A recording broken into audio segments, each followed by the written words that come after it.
Hello, everyone. Welcome to today's webinar, Connected Communities Treat the Whole Person. Our presenter today is EC Green, Executive Director for Physicians Care Connection in Columbus, Ohio. EC is actively involved in her community, including leadership roles in the Healthcare Collaborative of Greater Columbus and United Way of Central Ohio Planning and Investment Committee. She's also on the board of directors for the National Association of Free and Charitable Clinics. EC has a bachelor's in chemistry and master's in public health from Ohio State University. We are excited to have you with us today. Just a reminder to everyone that your microphones will be muted throughout the presentation. Please submit any questions you have in the QA panel or through chat, and we will address as many as we can during the last part of the webinar. And with that, I'm going to go ahead and turn the time over to you, EC.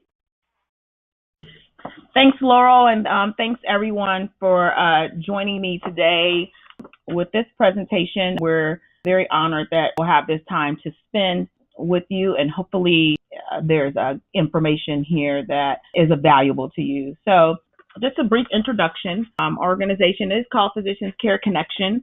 We are an affiliate of the Columbus Medical Association.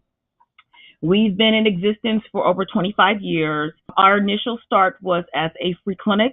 The Medical Association is really an advocacy group for physicians.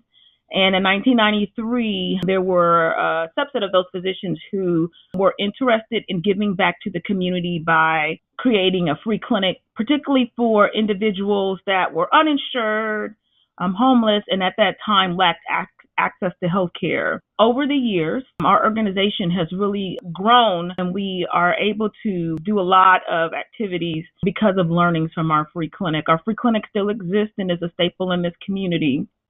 But as we continued to see patients over the years, more and more, we realize the importance of care coordination. Throughout time, it's been called different things, working with a social worker, or, just connecting individuals to what might be perceived as social barriers. But we've always encountered in trying to provide treatment of care for individuals, other things that impact those outcomes, whether it's access to transportation, language barriers, trying to figure out how to get them prescriptions. There could be some housing issues with employment, food insecurity. And initially, we would work through our community to try and connect people to resources, but our focus really was on the medical care. But over the years, as things like population health have come into play, we as a community are really starting to see that in order to impact someone's health, their health care, you really have to look at some of those other barriers that they're experiencing. And so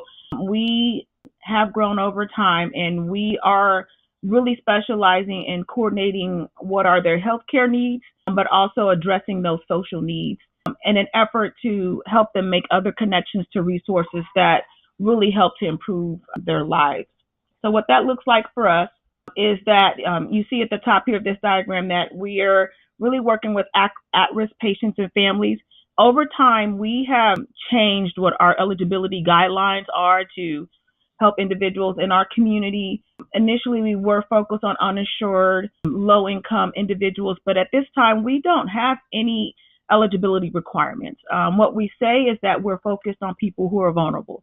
And we know that at any time, especially these days, that people can be vulnerable. And regardless of their income, of their insurance status, the access to medical and social resources continues to be a barrier for people and how they're living their lives. And so while a lot of the times our initial encounter with someone is through one of our medical opportunities, we find ourselves then coordinating with other organizations in our community that represent housing, food, education, transportation, social services. Those things run the gamut, and we're trying to coordinate and make sure that we're connecting people to those resources. And when I talk about a connection, I'm not talking about a cold referral.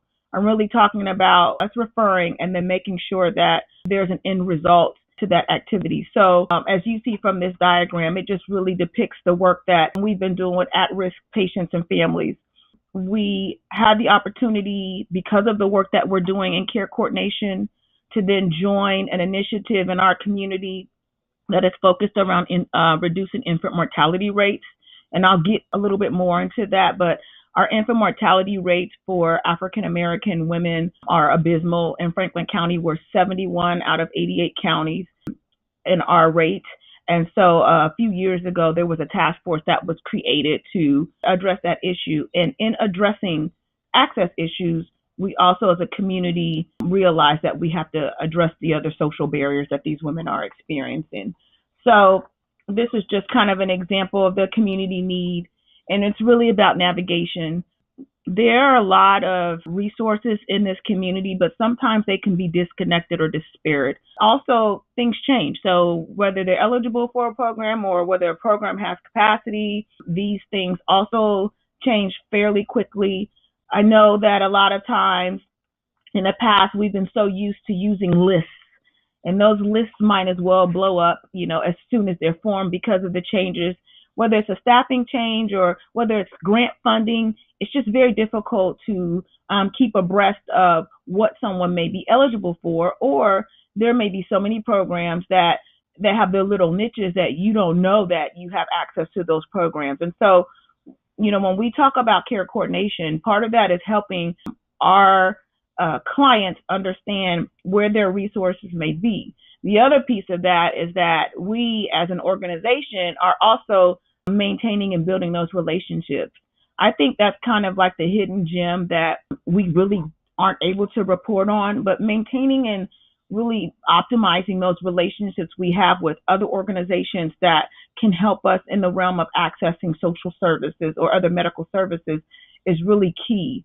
Having someone that I have direct contact in within those organizations so that when I do a referral, I can then come back and check to make sure that referral was either taken or denied has been a key to one of our successes. And then continuing to maintain those relationships so that we're able to see how we can connect them to resources, or they can connect people that they're serving to our resources, has been a great gain for us.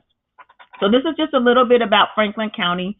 Columbus is in Franklin County. Franklin County is one of the larger counties in Ohio. So our population, a little over 1 million. The median age is 13. Our poverty rate is 16.7%, and it continues to grow. There's the median income household, and then looking at our unemployment rates. We have a huge growing immigrant population. So Asian and African countries represent the largest immigrant populations. We have a large Latino population. When you're speaking of the African countries, we have the second largest number of Somali individuals next to Minneapolis. So in our clinic, we see about 60% of the individuals that come through, English is their second language or they don't speak English. So we're also looking to provide interpretive services for those individuals. We have 4 large hospital systems here, and they have about 13 hospitals for between all of them. We have 5 federally qualified health center systems, and I think they have about 20 sites or more in between them. And then there's a little over 20 free clinics also that are providing care for individuals, and each of these free clinics have a different specialty. When we look at some of the health challenges for our county, our hospitals have gotten together and done a community health improvement plan. Also, our county public health has gotten together to do a community health improvement plan. And what has happened with both of those plans, even though my source is my Franklin County healthcare map, the Franklin County CHIP also has identified these as our areas of need. And you'll see that at the bottom, I've added social determinants of health, because intertwined in dealing with these chronic disease or access to care issues, we've also been able to start talking about social determinants of health and how that is impacting the work that we're doing. So when we talk about social determinants, here are some of the things that we're measuring or we're looking at. Definitely looking at infant mortality rates, looking at food insecurity. One of the things that really have become in the forefront for us is housing instability. we have a pretty good crisis system here, shelter system, the community shelter board. But when you start to kind of look up to see the things that happen before people get into the crisis system, it's the preventative piece that we are now starting to look at. We have a high number of eviction filings that occur yearly. There are about 18 to 19,000 eviction filings that happen, and that results in about 10,000 or so put outs.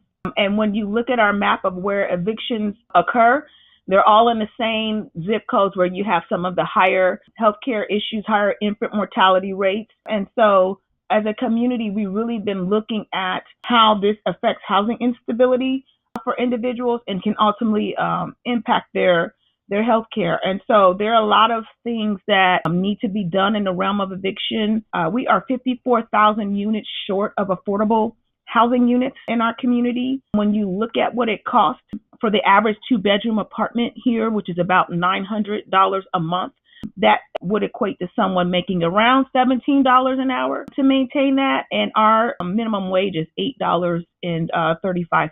So when you start to peel back the onion, you really start to see that there's been a significant number of circumstances that have pushed people really into our crisis system. And so what we're looking at is, on the prevention side, what things can be available to clients or residents that help them stay in their homes. At this point in our community, we're at about 98% of capacity for housing.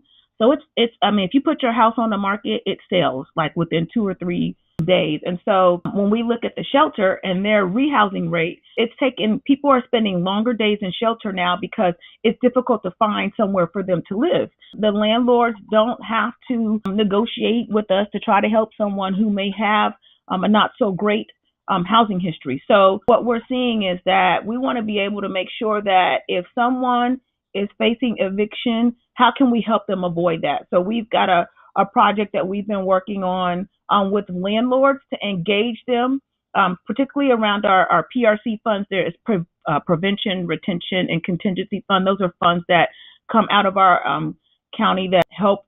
It's like cash assistance. A lot of folks get rejected for those applications because they're incomplete. So this has been a part of our care coordination and helping people stay in their homes. We've been working with PRC to figure out how we can get more folks eligible for those funds. We've also been working with a collaborative called the Prevent Homelessness for Families Collaborative, which is also looking at that eviction avoidance stuff. So we're trying to kind of go up on the risk scale to see how we can keep people from going into their crisis mode. So some of our strategies to work with helping individuals. I talk about patient-centered care coordination, and this really is about the individual. And the reason that it's patient-centered or client-centered is, for us, even though as we analyze or assess individuals, so when we come into an encounter with an individual, we do a pretty large assessment to look at their social barriers and their medical. And my immediate thing may be that I want them to, work on reducing their A1C level for their diabetes, but they're food insecure. And so right now, their main focus is on how they get the next meal to their individual, to their families or for them. And so it takes some finessing with our staff to make sure that we're really about the patient and understanding where their goals are.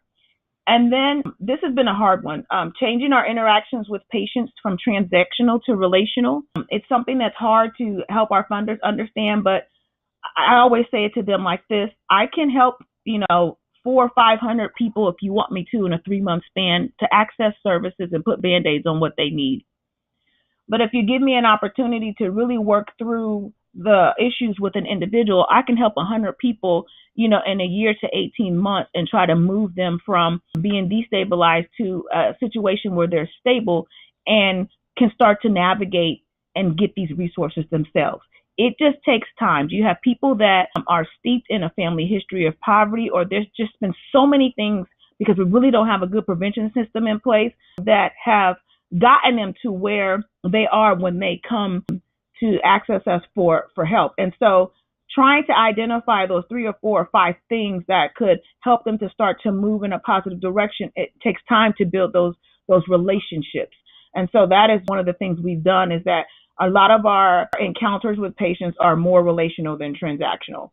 Definitely expanding access to care and supportive services. I know that with the Affordable Care Act, it's been good in the fact that it's expanded coverage to individuals, but it doesn't necessarily mean that it always expands the access. We still have people who have Medicaid, and we had it before the Affordable Care Act. It takes 8 to 9 months to get into a dermatologist for anyone that has Medicaid in this community. Even if you have regular insurance, you still meet those capacity issues. And so in the meantime, how do we serve as a gap filler to help those folks access those services? And then again, looking at tracking social determinants of health.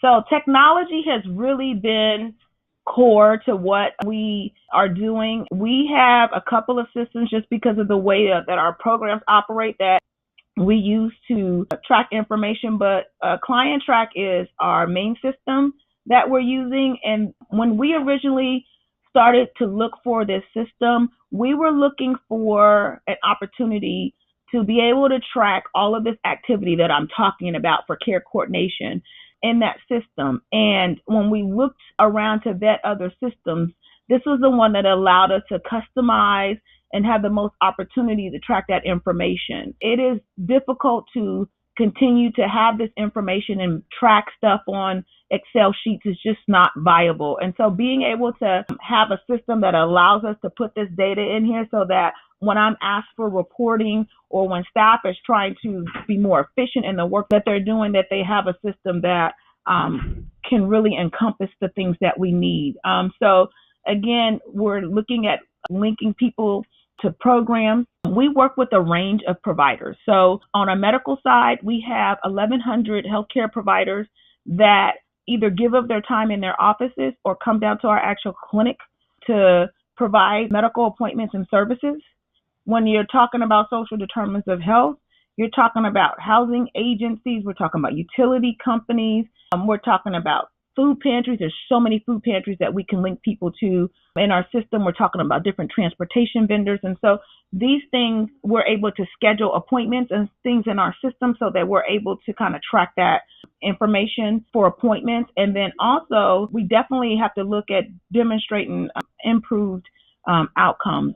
If we're not showing that the work that we're doing, it actually makes a difference in how people access services or what their healthcare outcomes look like, we definitely have an issue. So we more and more are trying to use technology and trying to make that, it's always a forefront of our discussions when we're moving to talk about how we track things, how technology plays with that. So our care coordination platform, to right is a diagram that kind of shows like our clinic, and then it shows the work that we're working with different hospitals, private practices. We help connect with ancillary services. Then in the bottom third, there's some of the initiatives that we're coordinating. So we have a colorectal cancer screening initiative, we have an eye health initiative, we have a dental initiative, and then Step 1 for a Healthy Pregnancy, which is the infant mortality piece. So when we're looking at this care coordination platform, when we started to do the work for Step 1 for a Healthy Pregnancy, we wanted to make sure that as we were talking about infant mortality rates and how we help people access prenatal care, we're able to track the activity of the individuals in that programming. And so we are working with about 40 providers to link patients to prenatal care.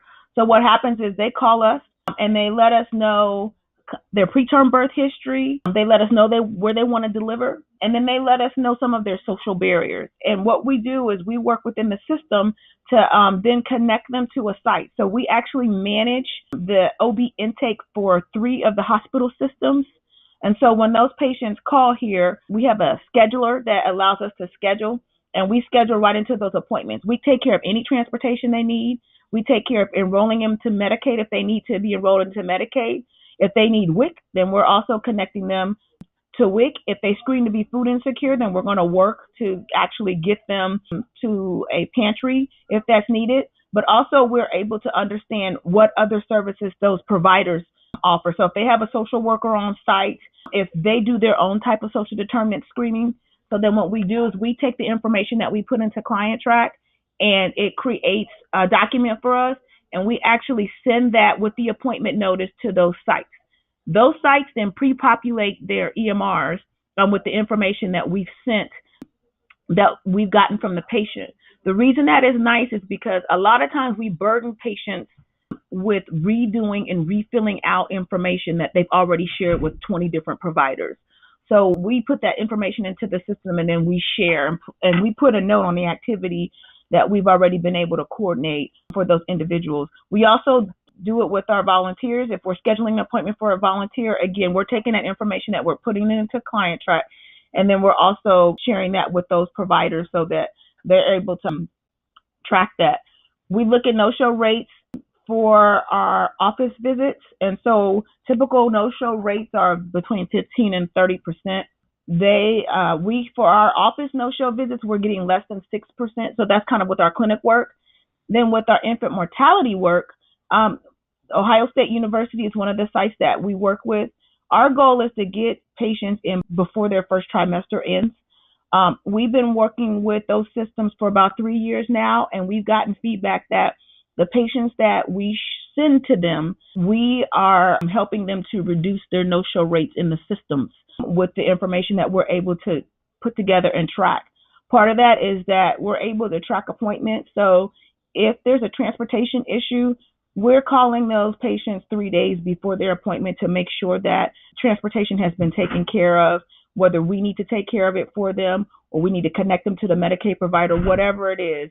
And that's in addition to the call that they're getting from those doctors for their actual appointments as well. So we've seen that by having this high touch, that's what we call a high touch care coordination, we're seeing that people are having improved show rates to their medical appointments. We also can track reoccurring visits. So I know that with my Step 1 program, about 14% of the women that we help every year, so we have about 3,700 women access prenatal care. Right now, about 14% of those are reoccurring patients. So they've been pregnant before, they've delivered, and now they're back. And so they're using the service again. So it's just good to look at that different information. We can track zip code data. So I know that 10% of the women that we're caring for or referring do not live in Franklin County. They live outside of our county, so they're seeking care in our county. I can give that type of data. We've also been able to pull different demographic data. I can pull housing data out of the program for the prenatal patients. So I know 30% of the patients that we're serving through the prenatal program do not have a home or they're living with someone. This is important because we're doing other things like connecting them to home visiting programs from the state. And some of those home visiting programs require that there's a visit to that person's home. So if that person doesn't have a home, sometimes the message that comes across seems that they're not eligible for those services. So capturing those numbers, I can capture. We're looking at the marriage rate of the women that we're serving, and we're also looking and dividing that by our general population versus our African-American women, since infant mortality is really high for the African-American population here. So we're able to pull different data out of the system that we can share. I can look at my women that are drug abusing. I can look at them if they're doing alcohol and if they're smoking. The importance of that is that we have a relationship now with another organization called CompDrug. CompDrug really creates access to individuals who are drug addicted and gets them connected to those treatment services.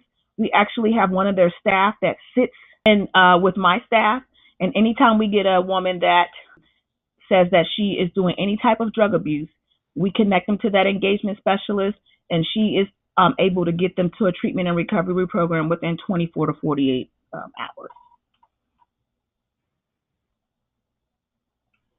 Again, this next piece, we're talking about tracking referrals, so I talked a little bit about that. I have to get funding for these actual items, so transportation. If someone is not eligible for Medicaid and they need transportation, I have about a $40,000 budget that we provide additional transportation services to people to and from medical appointments.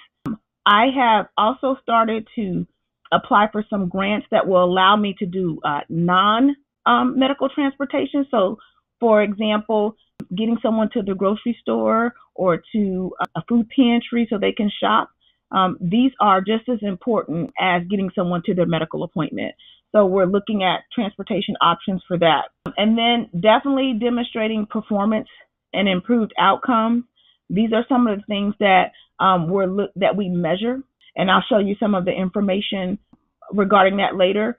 As an organization and as we continue to grow, grant dollars are few and far in between, but there are other opportunities by partnering with hospital partners or physicians' offices when it comes to population health to see if there are dollars available for them to pay us to do some of this care coordination for them.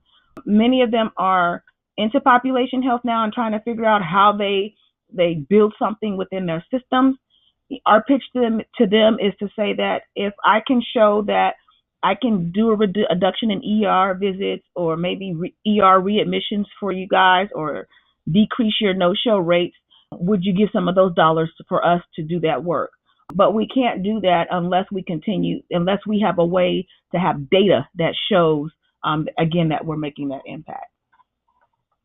So this is our dashboard for 2018. It shows that we scheduled, and this is information I'm pulling out of Client Track. So we scheduled 7,800 medical appointments. So that's primary, specialty, diagnostic. We have a dental program and prenatal. We've helped over 5,900 people. And then some of the other data that we're able to pull is that last year we were able to connect 268 families to a food pantry. When I say connect, I mean they actually went. So this is not a referral. The referrals are much higher, but I want to see where the connections are. So 268 of the families that were able to access a food pantry. We're not a housing agency, but we do identify that as a risk. And so we were able to help house 9 families. That means we work through our housing system. We work through working with landlords to figure out what was needed for an individual to obtain housing, and we were helpful in that. And then we helped 22 at-risk families from being evicted. This is work that, again, that we're just starting to get in, and so we're able to also track, which is meaningful. And then 89% of our at-risk moms, they delivered a healthy baby. So we take a portion of the mothers that we're working with, and we do case management for them. So this is not the 3,700 women. This is a much smaller population that we have staff that are also doing some face-to-face meetings. They're advocating for them through their pregnancy. And so we're able to report that they delivered full-term normal birth weight babies. Here's some additional information. 74% of the folks that self-report that we've been able to work with, this is through a 12-month time, report not going to the ER. So we assess them in the beginning of the program, and then we assess them 12 months later to look at their ER utilization. 67% of folks, so we do an SF8, and so we ask questions about physical and mental health. So 67% are reporting better or average health than when they entered the program. And then 57% of folks that we're working with are reporting easier access to care. I've talked about the reported no-show rate for office visits. And then I can report that we have about a 500% return on community investment. So that means for every $1 in funding that we get, we can coordinate at least $5 in care for an individual that comes through our doors. This also is more on our return on investment. So on average, it costs us about $305 per patient. And these are the things that we're assisting them with. So there could be access to prescription medication, the treatment of the condition. We help enroll people into insurance. That's Medicaid and Marketplace insurance. We provide transportation or medical interpreter if that's needed. We do link people to primary care and prenatal providers. And then again, we're coordinating the specialty diagnostic, dental, surgery, and lab services there. On average, it costs about $1,500 for a patient if they've gone through the emergency room.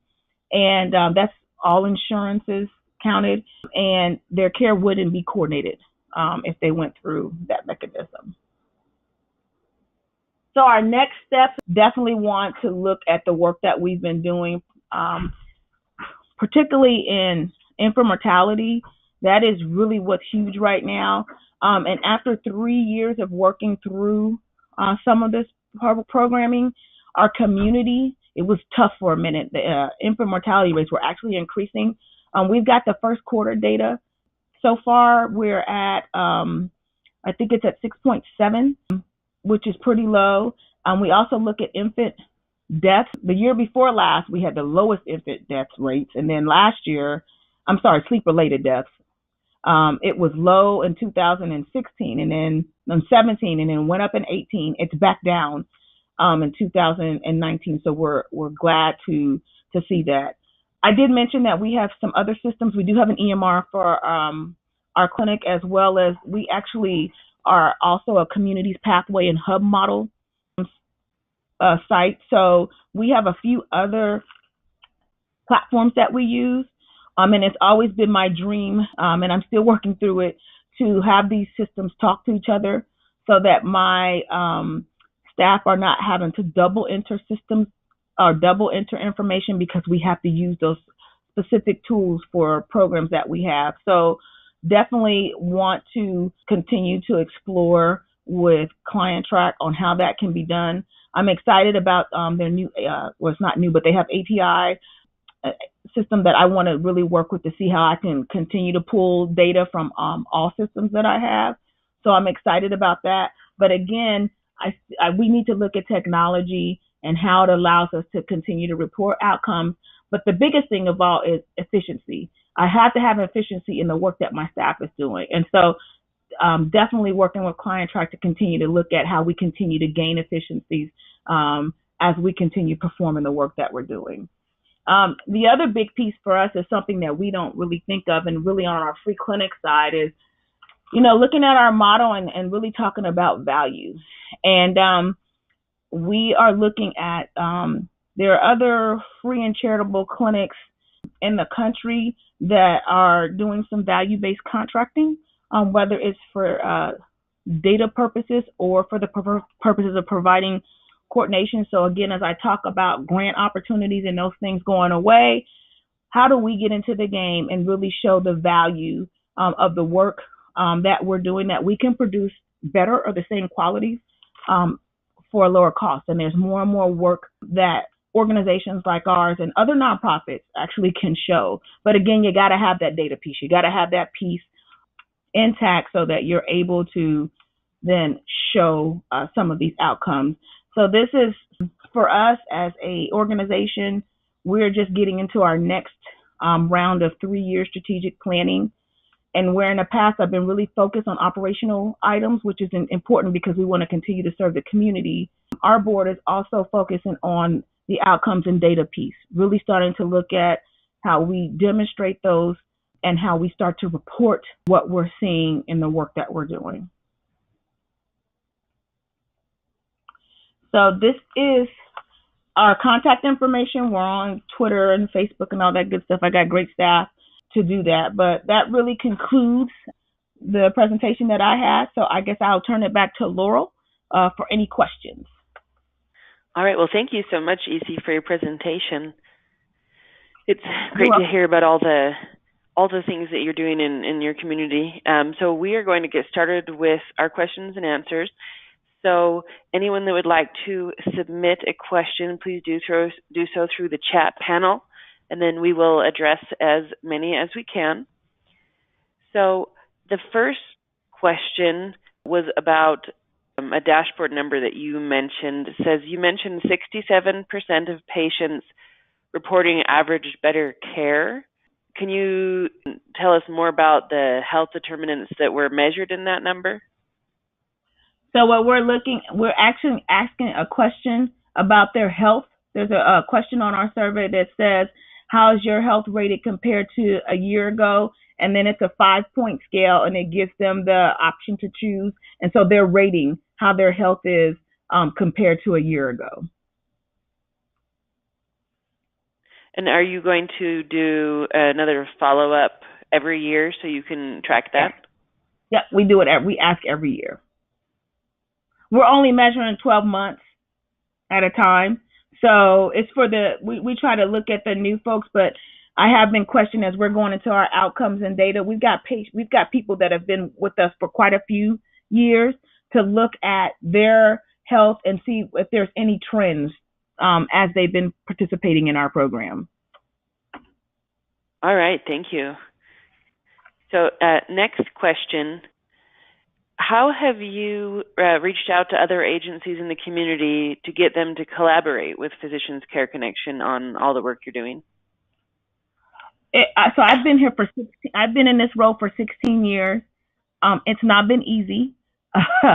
I would say in the last 5 or 6 years, there has been an acknowledgement that even though there are a multitude of services that have been offered, when we look at healthcare outcomes, we look at poverty, we see that our community is still not faring well. So what has happened is, if I go back to this diagram here, know that this one. So these entities, hospitals, medical homes, private practices, ancillary services, because we've been doing work with them, like now the hospitals reach out and include us to say, oh, they're having conversations about population health and we've been working with them to do things. Is there a potential partnership? When we got into our dental initiative, that actually came at the request of hospital systems to say that they were seeing a high number of individuals in their emergency rooms that were experiencing dental issues, but there's no dental care at our emergency rooms. And so how could they work with an entity like us to help provide access for that care? And then with the Celebrate One initiative, it's really given us an opportunity to work more with our community. It is an initiative of the mayor's office. And so because of that, they've been able to bring people to the table that they're calling like lead entities. So these are entities in the community that are working in some way, shape, or fashion to help reduce the infant mortality rate. But what has come about from that is that now that we're at the table talking, we have a bad habit of duplicating things in our community. But now that we're aware of each other, so I'll give an example. Our mental health, we have a mental health board, Adam H., and they were in the process of standing up a hotline for women who were pregnant that were addicted to drugs and alcohol. And someone who was sitting in the Celebrate One initiative, but also within that initiative, then contacted me and the hospitals to say, Adam H. is thinking about doing this, but you guys are really kind of have something that's similar. Is there some way that there's synergy that could be formed between you guys? And so we were able to meet, and instead of Adam H. standing up that initiative, what they've done is we're working together through that engagement specialist that I talked about at CompDrug, and we're working with the hospital systems because they have some need too, to figure out how they can reuse those dollars and those strategies to invest into what we've already created. So it's not been an easy process, but it's been a step-by-step process. A lot of times what my staff is doing themselves is that as being part of a agency that's required to, or that is sharing resources, what we've also done is we've gone out to try to build relationships. We do not refer anyone to a resource that we haven't tried ourselves. So my staff will go out and sit at a WIC office to see how long it takes to process. They'll go out to Job and Family Services and see how long it takes to process. If we refer them to a food pantry, then we've gone out to the food pantry to kind of see what the flow is. And if there's things that aren't working well, then we're reaching out to those individuals then to try and form relationships and give feedback. So this is, I think it's been something over years that we've been working on. I serve on a lot of different boards or committees that have also given me access to our partners. And I feel like initially we blamed each other a lot for the things that weren't going right. But I think we changed our attitude to understand that everybody's like inundated. And so how do we change the blame game to, okay, what is it that we can do together to help serve this population? And it's ongoing. And that's why I said, this is one of the kind of like secrets that funders don't ask us to measure, but it takes a significant amount of time to continue to keep building those relationships. So as we're referring people to doctors' offices, or like I said, different social service organizations, we have made it a point to find a contact within that organization and then work with them directly to access services. If I don't know anybody in that organization, now I'm trying to use colleagues that we've been working with to do other things to say, do you know somebody there? Can you introduce me? It would behoove us to improve our relationship so that at the end we can help our patients better. So it's still a work in progress, but I've been able to gain from these relationships that we've been creating as we try to access services in this community. I hope that makes sense. Perfect. Thank you. And that actually leads into the next question. So it says, can you please say more about reimbursement? How do the social determinant providers get reimbursed for the work they do on behalf of your patients? Great. So it gives me a little bit of time to talk about the community's pathways and hub model. That is the main way at this point that we are able to be reimbursed by providers. So what the pathways model is a risk-based model. And so what it says is that we know that people, as we've talked about, have healthcare problems, but they're exacerbated by their social barriers. So this is an evidence-based model that has identified what they call 20 pathways. These pathways are pretty prescriptive in how we assist an individual. So when we do an assessment, the assessment will tell me that they have mental health issues, they have food insecurities, they have transportation issues, they have a utility problem. So then my care coordinator works with that individual to then navigate that person through those pathways. Some of those pathways have payment points in the pathway by completing different work. And then some of the pathways have a payment point after you close or connect the pathway. So when I talked about completed referrals, this is why our referrals are completed. I can't just say, oh, I referred someone to housing. I actually need to make sure that they've contacted the housing person, set up the appointment, and attended the appointment in order to receive services. So what happens is here in our community, and there's other community pathway hubs throughout the state, organizations like Medicaid then reimburse us for those completed services. You can also use this community and pathways hub. So the hub is what really does our quality assurance and looks at the validity of our work. They contract with the Medicaid providers, but they also can contract with funders in the community. So if you have a funder that is interested in reducing or assisting diabetics in your community, instead of them putting an RFP out, maybe they put the money into the hub. So what the hub does is they work with agencies like us, and they refer clients to us to say that this person needs X, Y, Z. Then we use that hub model to then take care of that individual and address their barriers to their health. Once you close that pathway, it generates a payment. So that's how we're reimbursed for that work.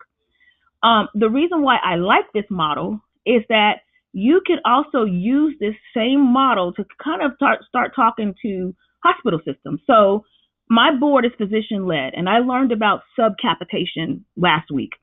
And what that really said was that at the hospital systems, they kind of assign a number, a dollar amount of how much it takes to take care of a particular individual.